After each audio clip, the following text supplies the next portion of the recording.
Sapa? Jenengku Endang Pati Broto. Endang Pati Broto. Iya. Kowe kok ning ngalas iki mau mek rencek apa golek? Sajane. Aku nek kene iki goleki bapakku. Goleki bapakmu? Iya. Sapa bapakmu? Bapakku. Rungokno rene. Bapak Ujo. Apa nyapa lo?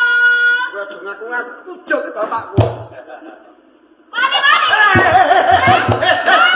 Sajane rene kowe. Ujo ki bapakku. Lah Ujo iki bapakku. Ujo ki bapakku aja. Ujo iki bapakku lho siji, ra kanggo siji nek. Ujo ki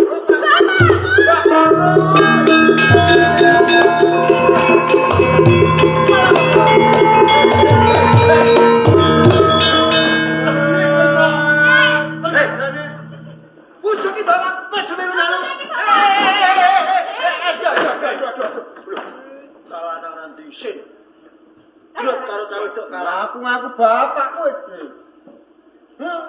Kowe iki ngopo? Kok padha gelut ana tengah dalan iki ngopo, Aku kira tenane goleki musuhe bapak. Goleki musuhe bapakmu? Heeh. Musuhe bapakmu ki sapa? Sampeyan ngerti tenan apa ora? Lho, aku takon. Musuhe bapakmu ki sapa? Mengko yen aku weruh, aku ngerti ndak wenehi weruh kowe. Sampeyan rokok ya? Kok tumbas ke rokok? Iya. Sampeyan kenal sing jenenge Wisan Jiwa? Dadi musuh bapakmu jenenge Wisan Jiwa. Ora kowe kepengin ngerti?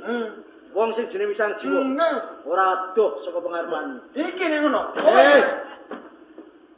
wedok jenenge Wisan Jiwa.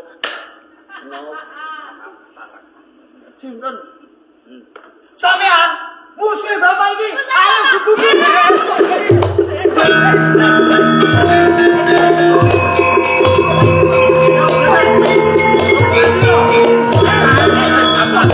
Iki manusia sampeyan nak Wisan Jiwa ya kuwi.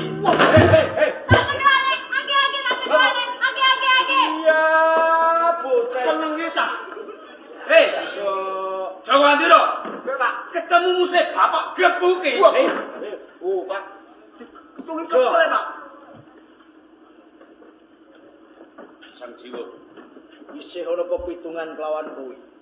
Pitungan. Mergo nalika semono kowe wis bradat lawan putraku. Saiki aku takon. Putraku kok papan aku menyang ndi?